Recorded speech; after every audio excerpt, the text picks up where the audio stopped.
Hailing frequencies open, and welcome to Star Trek Discoverage, the live podcast that boldly goes into excruciating detail about this week's episode of Star Trek Lower Decks. I'm your host, Aaron Coker, aka Caliban, and the problem wasn't that Ransom turned random objects into gym equipment, it's that he didn't wipe them down afterwards. Joining me on the show, not as usual, is my guest co-host. She's the co-host of the Just Enough Trope podcast and the host of the Sailor Noob podcast, both on the Just Enough Trope network. It's Mikan Hana. Mika, welcome back to Discoverage. Hello, thank you. Ella could not join us tonight because of technical problems, but she'll be back in the future. Yes. How are you doing? All things considered, well. That's the normal, correct answer. These days. In these times. Yeah, in these times. Yes. You know, it was pointed out. I saw something on the internet recently. Oh, here we go. Yeah, I know. We're really close. We're close to the To end. that asteroid? Sorry. Well, go yeah, ahead. I was going like 2021's almost over, and Yeah. people are acting like the pandemic is over Yeah. and like a thing of the past. Meanwhile, the Delta variant is like literally eating people's lunch, and Lungs. You Yeah. probably read that wrong. I think you're right. I Yeah. did read that wrong.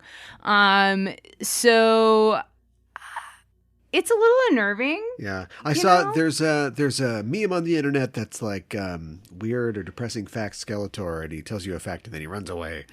And the fact I saw was we're closer to 2050 than we are to 1990 at this point. Yeah, I'll be back tomorrow with more facts. Oh my god, that makes me feel so old. Yeah. So anyway, flying cars any second now. We are back. We're back here in the saddle to talk about the new season of Lower Decks. Yes. And it feels weird, mostly because it's been such a weird 18 months, a year, 2 years, whatever it's been, since, we were talking about the 23 weeks of Trek before. Yeah. And it almost feels like slipping on an old shoe. It feels good. It feels good to be back in front of the mic talking about Star Trek. Yeah. New Trek. You can almost forget all those things that are going on just go back in the world. to the Yeah. 23 weeks of Star Trek. Yeah, right. But we're not there. Oh. This is a completely different number of weeks of Star Trek. This is 10 weeks. I won't At least quiz 10 you. weeks of Star Trek that we're talking about here starting tonight. I wanted to talk about some news. At this point in the show, we usually talk about some Trek news. We got some hot Trek goss. All right. And first of all, as has been reported previously on the internet, this has been about a week or so now, but Alex Kurtzman has re-signed his deal, however this works, got his extension. Yes. He was originally on like a 5-year deal to develop all the Star Trek shows that are on right now. A 5-year voyage. Yeah, so they picked him up for 4 more years. Yeah, right. 4 more years. And when they did that, he confirmed that they are absolutely working on a Section 31 show.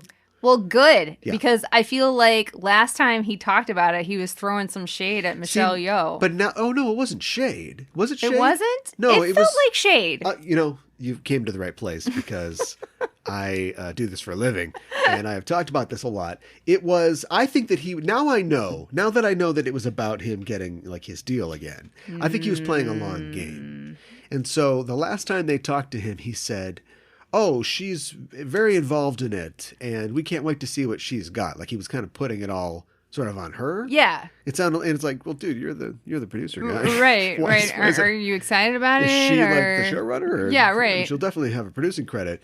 But now I know he was just doing like, hey, you know that like very famous, successful, and well-loved actor, Michelle Yeoh? Yeah. You want her back? Absolutely. Sign on the line. There you go. You sign on the line. That's how okay. you get her back. All right. And so I think, with the announcement of him returning or continuing his contract was the announcement, we are doing Section 31, and she's going to be there. Okay. Also, as a little side announcement to that, he also said that they are working on a Starfleet Academy show.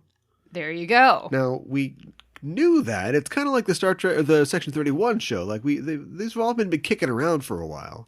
Yeah. But it had always been a rumor, and I feel like for years I've been reporting on this now. As soon as Discovery came out, we had talked about a possible animated show. Sure. The short treks. Yep. The Strange New Worlds, or a Pike show. And they were talking about possibly developing a Starfleet Academy show. And at one point, the producers from Gossip Girl, the original Gossip Girl, were connected to it. Is that your Stephanie hot goss? Savage or something like that? And then another guy? No, that's not that. Well, there was a hot goss 3 years ago, yeah. Now, I haven't heard their names in connection with this, so I don't know if they're on board, but they are going to do this Academy show. All right. Well, good. I mean, what do we expect to see? I mean, I hope we don't just see people like students doing incredibly well and then also screwing up horrifically, because I feel like those are the two extremes. Laughing and learning. There you go. And pulling people out of disasters that have been faked to test their abilities and will scar them horribly for life. Yeah, Kobayashi Maru. You No, know. no, that's the Kobayashi Maru. You know you're taking a test. That's true. Oh, man. That's true. No, you're right. It's Thursday. I got to take the Kobayashi Maru. And you go in and you sit down and you play the old virtual game of trying to rescue the Kobayashi Maru from the non-existent Klingon neutral zone. They're probably going to update it, probably. They probably should. Right? Yeah. So maybe that's like that. They never said those words, I don't think, in that Wesley episode. But I think the idea was, you're going to take a test. This is a test. That's like an escape room, and you're going to be rated. And that is continuous, or not actually continuous. It's actually prequeled in that Star Trek Short Trek Ask Not, where Captain Pike tries to get a girl to do treason. I had a really difficult time with that episode. I hated that. Can we talk about the psychological torture that they put these cadets through? Yes, and then she's just like so excited that she's a part of it. I'm like, I'm sorry. Hold on a second. Well, she immediately, that was her graduation ceremony, because she was immediately like admitted to the Enterprise after that. He's like, yes, welcome aboard. She's like, great. I'm going to cry, and I'll see you on Monday. Yeah, I know. But anyway, I'm sure they'll have, that'll be Sweeps Week. They'll do the Kobayashi Maru episode, where everybody's got to get ready for the Kobayashi Marus. Right. There's one guy who's like, Captain Kirk, and he goes to like the computer panel, and he unscrews the things that try to reprogram the thing, and then, inside there's just like a note saying like, yeah, no, that's not going to work anymore. We made it tamper-proof. That's right. So no real word on when that's going to come out, but they are working on that. Okay. It's exciting. It's exciting to know that there's more stuff coming. My one complaint would be it feels like old stuff. Like I know this. We've been talking about it? Well, we've been talking about it for a while. We've been living with the idea of a Section 31 for a few years. We've been living with the idea of a Starfleet Academy show for 3 decades. Because Harv Bennett came up with this idea in like the late 80s to do a Star Trek 5 or 6. It was going to be what the movie was. Oh, okay, and it just never got off the ground. And so, clearly that is a good setting, and people like these Lower Deck episodes. They like seeing like less seasoned characters, and we're seeing it with Lower Decks. But I just, I wish that the barrel, she empty. Like, let's get a new barrel, and then what's in the barrel? Monkeys. Okay, Monkey Trek, sure. A great example would be like Prodigy. Like Prodigy is like an original idea. It's a new idea. You got the not old. You have the classic careful actress in there. You bring the one character we know, bunch of other characters we don't know. Yes. The robot is a Medusan. I didn't know that. Is a what? A Medusan. I don't think you've seen that episode of season 3. Oh, okay. No, I have no idea what you're talking about. With Miranda Jones. Okay. But anyway, so that's exciting, and I know in the future they're going to come up with more exciting original ideas. Yes. But we've already, But let's have some more of that. Yeah, I would say, sorry, love Nick Meyer, but let's not go to Nick Meyer and get that Khan prequel, because that's just going to be another derivative show. Well, right. I mean, I love Nick Meyer too, but I'd be more excited about other things. Like, let's do some other things that we haven't seen yet with Trek. Is he cool with us calling him Nick, you think? Nicholas Meyer. Sir Nicholas Meyer. Sir Nicholas Esquire. Meyer. Yeah, right. So that's what's going on there. There's some other good news. Actually, just an hour or two before we fired up the mics here, Anson Mount announced on Twitter that he and his wife, Dara Trang, are expecting their first child. Oh, congratulations to them. Yes. That's exciting. He's changed his bio to future father. I love it. And he is a father of the future because Well, he's already Captain Pike. He's a fatty future daddy. You're welcome. Oh my god! Everyone run with that hashtag. Yeah, so that's great news. It's a good thing that they got all the show in the can. Get these reshoots done quick before she starts showing, and right. And he won't have to be called away for anything important. But yeah. Yeah, no, that's good. But that's exciting. So first child, all right. I don't know how long they've been married. They're both young. Uh-huh. I just can't feel like maybe it was planned or something. I just feel like maybe they should have had. Maybe they do. I don't think they have. I think this is their first kid. Okay, all right. But it took this long. I mean, when I shook his hand, I feel like I'm pregnant. I mean, I know what you're saying. I mean, he comes across as like this old soul. Like, I don't know how old is that? Yeah, I mean, I don't know how old he is. And speaking of fatty, I'm not everybody judging. In the room where I met him got pregnant, right? So, like, Ethan Peck was there. I think he got pregnant. Now the shippers are really taking off. So anyway, congratulations to the happy couple. Yes. Well, let's get into it. You've just seen the first episode of the second season of Lower Decks. It's an episode called Strange Energies, and we're here to talk all about it. But first, as always, a warning. We're setting a course for the spoiler zone listeners, so be warned. We're glad you've decided to join us. But if you haven't seen the episode, spoilers are incoming. The official synopsis for Strange Energies is the USS Cerritos is dispatched on a mission where it ends up at a sci-fi event, resulting in strange energy, which Commander Ransom inadvertently absorbs. The episode was written by Mike McMahon, who's the head writer, creator, and an executive producer of the show, and his last credit on the show was the season 1 finale, No Small Parts. The episode was directed by Bob Suarez. Suarez has been in animation for a while. He got his start as a storyboard artist on the classic MTV animated series Daria. And since then, he's... And this Six Sad Federation. And then he's provided art for shows like the 2003 Teenage Mutant Ninja Turtles cartoon, Avengers, Earth's Mightiest Heroes, and Turbo Fast, which, remember that Turbo movie with the snail? This is a cartoon version of that on TV. Oh my gosh. Okay. All right. Well, do you see he's a snail? Who goes fast? But he's fast. Yeah. Yes. Turbo fast. There's no start date for this episode, although we do know it takes place in 2381. And the episode features Jonathan Frakes returning as William T. Riker in his guest appearance. And the rest of the episode is just a murderer's row of voice talent from comedians and familiar voice actors like Eric Bauza, Neil Casey, Phil Lamar, Lauren Lapkus, Jessica McKenna, Nolan North, Randall Park, and Missy Pyle. Wow, that is a long list. That's like 50% of the guest list of, How Did This Get Made? Yeah, seriously. Huh. Although Randall Park... You're better than this. Right? I mean, I love maybe you just love Star Trek, but Randall Park's got better stuff to do, right? I mean, even like Nolan North, like how much stuff is he doing? Yeah, but I mean he just does it. He just sits they down. They just call him. They just give him a bunch of stuff to read. No, he's at home. Oh, I'm sure he's got a studio. Same thing with probably. Phil Lamar. Yeah, Phil Lamar. He's Green Lantern.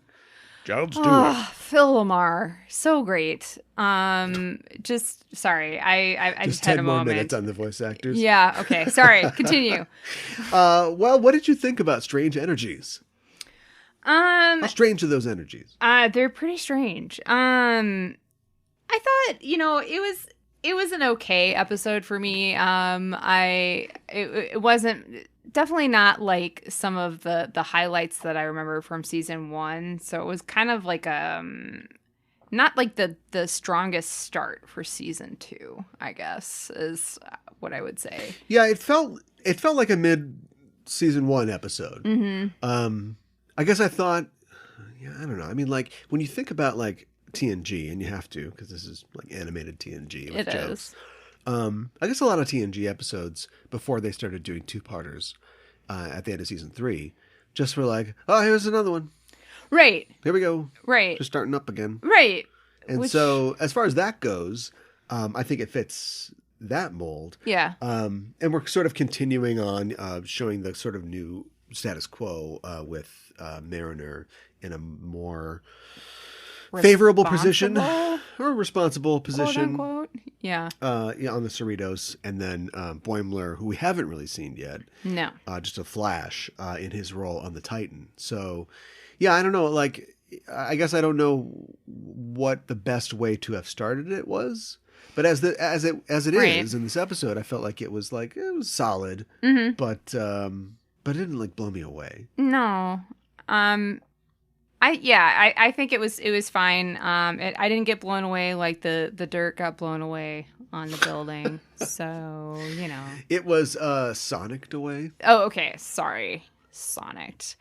I had a question for you. Speaking of the Sonic washer and the strange energy, I kind of got it reminded me of Ghostbusters because she wears it on her back and like it does the thing, and then we're talking about strange energy and it's like there's something strange in your neighborhood. So I'm sorry. All right. Maybe that's a bit of a stretch. That's where my brain went. This strange building that focused like the energy of the sun and used it to deliver godlike power. Right. Oh, it was designed by an alien named Ivo Shandor. Right. I never thought of that before. Yeah. So. It's kind of goes. He kind of goes Zool on us, doesn't he? He does a little bit. Yeah. Yeah. That's a great point. And he doesn't turn into a dog. No, there are no dogs. Yeah. No, so.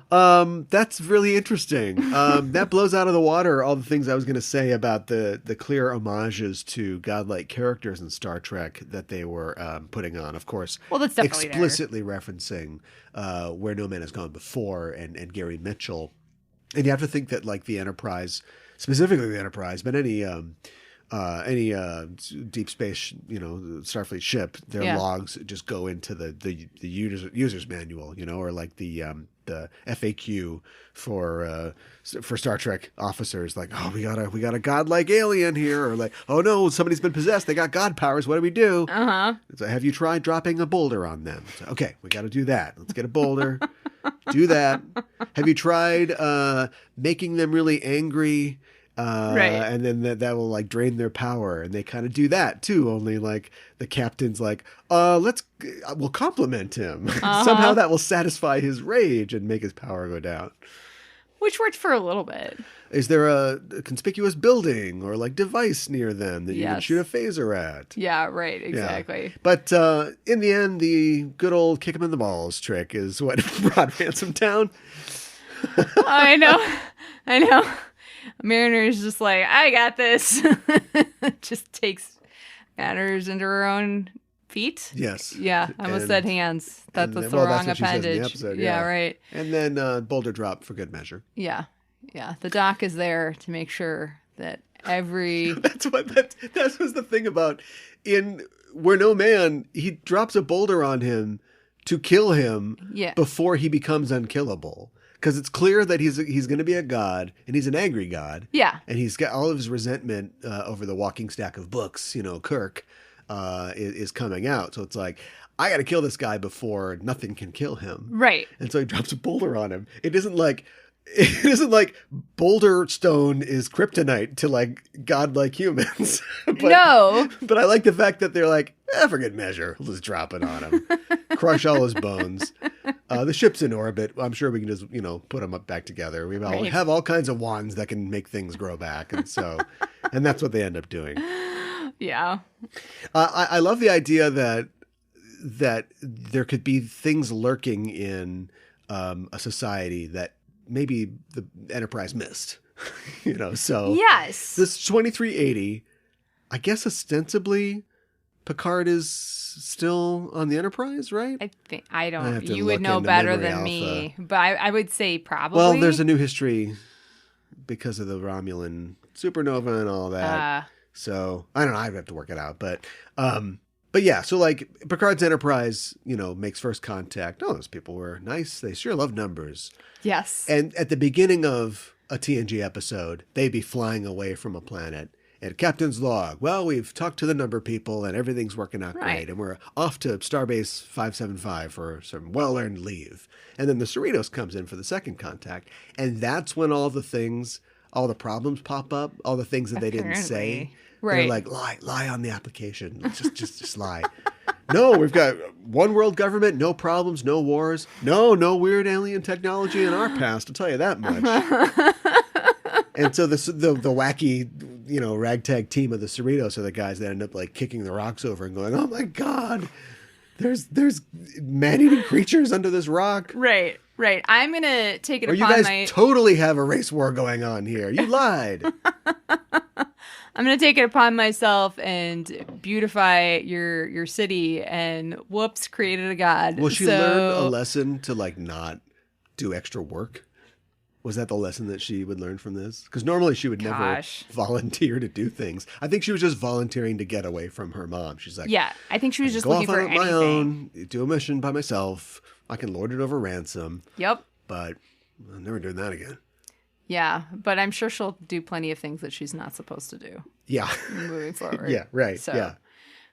And I liked I liked the triangle that, so I'm not sure that this will continue, but I like the triangle that forms between the captain and Mariner and Ransom, and that like he's jealous of her and she's trying to show him up, and the captain's just trying to keep everybody, together. And so when they're trying to talk Ransom off his god ledge, the captain's like, well, I'm going to compliment, and this is my plan. And Mariner's like, no, we got to shoot torpedoes at him. We got to do this. And, eventually her solution is just to kick him in the balls over and over and over. Right. Which is motivated possibly by her, like, resentment and dislike of him. Right. but it seems like the status quo that we said at the end of the last season is now being reverted, sitcom style, back to what it was. I think so. It does seem like that. Like, it seems like in the world of the show, they tried that, and then they realized that they don't like it because Mariner and her mom like get on each other's nerves. Or that's just, it's not about not liking it. That's just your key conflict. Right. That's true. The end of the season, Sam and Diane, if it seemed like they're going to make it happen, and then the beginning of the next season, something goes wrong. He finds another girl or something like that, comes into the bar, and we got to split him back up again. Right. It's the same thing with Rutherford and Tendi, where he's literally, if this was Community, they would have called this episode Repilot, because he's literally going out with the same girl that he went out with in the first season. Yes. And Tendi is once again like a little weird about it, although she makes a bigger deal, out of it. Right. And pursues him with a healing gun. Uh-huh. This is a health gun. Yeah, which was kind of terrifying. Hold still so I can help you. Yeah, right. I kind of thought they were gonna like reveal that she had feelings towards him, especially since Mariner was like, if you're jealous, you should say something. But I guess they're holding out on that too. Which, I don't hate. It's just, I'm not entirely sure that what happened, like, worked super well, like, he was, like, once he found out that, like, she just was acting weird because she wanted him to still like her, he was like, oh, it's totally cool. But I guess I could see Rutherford being like that at the same time, too, because he's really accepting of strange situations. Yeah, well, and strange energies. Yeah. I wonder, like, how much of his, they've kind of gotten into this before, but, like, how much of his personality is the way he is, and how much of it is him dealing with a traumatic brain injury, essentially, or just being, part robot or whatever. Right. Something that we could have got to see, but never did on DS9 when Vedic Bareil gets a half robot brain. Yeah. What if they'd kept that going? Yeah. It's like, oh, I love you, Nerys. She's like, this is not the same. Yeah, I know. But anyway, no, but he's a totally normal guy, and he accepts this. But again, this is just a runner. This is no, you're right. Kelly and Woody. Yeah. It's all about Cheers tonight. If they don't do a Cheers episode, come on. But they won't, though, because it's all Star Trek referential humor, right? Ghostbusters. Well, that's true. They got the Ghostbusters. Yeah, yeah. They didn't cross the strange energies to stop the giant floating head in the end. But if they had, I could totally see it. I like that the race of number lovers like have trouble picking the number, and it's kind of like picking your email address or like if you're going to join because they're kind of joining like a group, so they're going to join a new online game or something like. What's Sure. the best? I need like Death Stabber. Oh, Death Stabber. 420, is that taken? No. Death Yeah, Stabber right. 69. No, that's not taken. Okay. Exactly. Death Stabber 4000. Yeah. Anything else that you wanted to talk about with the episode? These episodes are I kind of kinda- shorter than when we covered Discovery because they're only half an hour long. Yeah, I mean, I think that's totally true, right? Because there's less material to talk about, so then the show What do you is think of the not as opening? long. The opening, like the opening theme and stuff like that. Yeah, same theme. No, the opening where Oh, duh. Yeah. Look, I thought it was fun, and it was kind of funny to see Mariner just this is how she does her workout. You know, there were a lot of workout jokes in this, but I kind of would have liked to have seen yeah, there was. yeah, but weird. it is strange. But I kind of would have liked to have maybe seen them like play that up a little bit more or whatever. And I did like how the Cardassian lady who was interrogating her was like weirded out by her, even though this is like her holodeck program. Yeah. And she obsessively like programmed it. Yeah. But yeah. I mean, if this was Worf, he'd be killing Skeletor in here. Oh, You know, that's true. But what Yeah. Mariner does is she just runs through these very specific scenarios, I guess. Yeah, and like maybe she wanted her to be horrified by whatever she was saying. Well, I don't know. Well, I mean, I think it was supposed to be a fake out. I don't know if it was supposed to be a convincing fake out. I mean, they do like halfway through. She just says, "Well, you're a hologram, Boimler. Shut up," or whatever she says. He says he's a hologram. Oh. He's like, Oh, well, he's self-aware. yeah. He's like, well, I'm just a hologram. Yeah. But Okay. All right. yeah. So this is weird. I don't know if this is an expression of her like need for her friend to be around, but she's made she's made a hologram of her friend who knows he's a hologram and is kind of like, yeah, whatever. I know, but he's being tortured. Yeah. It's like, wow. So you're obviously mad at him. You're working some stuff out here, Mariner. And then she takes the Cardassian lady hostage, and I was like, that's not very Starfleet, but I guess that's pretty Mariner though. She's just she does her own thing in the holodeck. You know, I think she just plays out her fantasies however she wants to do them. Like she While wouldn't necessarily. squatting. Right. Continuously. Yeah, it's leg day. I should have promised not to make any leg day jokes before I came on here. I apologize. But I am, maybe this is another cheap shot, but I am kind of amazed that nobody in the episode said anything about Ransom like head being too big for his britches, or some Why joke don't you let along. them write the jokes? Yeah. Okay. All right. I mean, it makes sense. Maybe I sound like an old man. It makes but... sense that he's given like phenomenal cosmic power. Yeah. And his head, swells. Mm-hmm. Although I knew that, know. like, as far as your godlike episodes go, in Star Trek, the original series, we got a big hand grabbing the ship. Yes. So we've got a big head biting down on the ship. In this Right. case, so I thought that worked out pretty good. I was kind of reminded of Star Trek V a little bit too, just like because do we ever find out what the alien's actual name is? But like the guy who God. Yeah, God. We just see a face in the sky. Right. So I mean that's Wears God many though. faces. So Yes, right, yeah. yes. So I was reminded of that too. He didn't try to bite the ship though. So. Excuse me. What does God need with the Nautilus machine? Well, I think that's probably it for our show this week. Thanks for joining us, listeners, and joining us for a new season of Star Trek Lower Decks. If you like what you hear on this show, you can follow us on Facebook and Twitter at EISTPod for updates and to get notified when new episodes of both Enterprising Individuals and Discoverage are released. And you can tweet to us on the show by using the hashtag Discoverage or email us at eistpod@gmail.com. Also, while you're on the internet, why not head to your listening platform of choice and subscribe to our show feed. Give us a rating and a review because it really helps us out. If you want to help the show grow, you can stop by our Patreon page at patreon.com/EISTPOD. And as always, if you like the show, tell a friend. Discoverage will return on August 19th for the second episode of Season 2 of Star Trek Lower Decks entitled Kayshawn, His Eyes Open. Oh boy. We're doing it. We're doing a Darmok. And we'll be here next week to cover it. We'll be going live once again at 8 p.m. Central, so join us then. You can follow us on Twitter or Facebook at EISTPOD to get notified when we're live and broadcasting.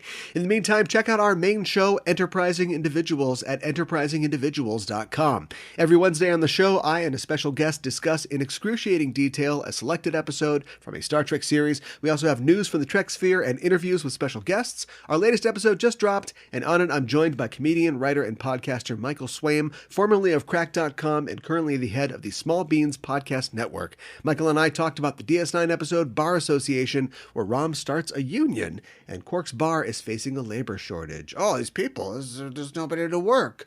There's just a sign printed on the front door of Quark's bar. Sorry, nobody wants to work. You can hear that episode at enterprisingindividuals.com or wherever you get our podcasts. Thanks for joining me, Mika. Thank you. Talk about tonight's episode of Lower Decks and remind people where they can find you online. Yes, you can find me on Twitter at MikonHana and on justenoughtrope.com. And I assume that you're going to be talking about What If, Marvel's What If, on the next episode of Just Enough Trope. We will be talking about What If. Another streaming show to cover. Yes. But I mean, Marvel's trying some stuff, but that's good though, right? We want some experimentation. Yeah. You didn't find Loki experimental enough? It was experimental. I enjoyed Loki very much. So, but if they're just giving us more. I don't know if, but it kind of took a year off, so it's almost like there was like a backlog. I don't know. Yes, I think that's probably true. Because it just seems like you turn around, you open your eyes, and whoa, there's more Marvel. You're like, oh my gosh. Yeah, I heard today that they're not going to release Shang-Chi on Disney Plus simultaneously because they don't want Simu Liu to come after them with his kung fu skills to get that money that they own. Oh, really? Yeah. Oh, really? Yeah. I think somebody is going to be very interested to hear that. Yeah. Couple of people, actually. But you can hear all about that on the Just Enough Trope podcast this Monday. Awesome. That's it for us. Thanks for listening. And we are signing off. This is Aaron for Mika saying, live long and prosper.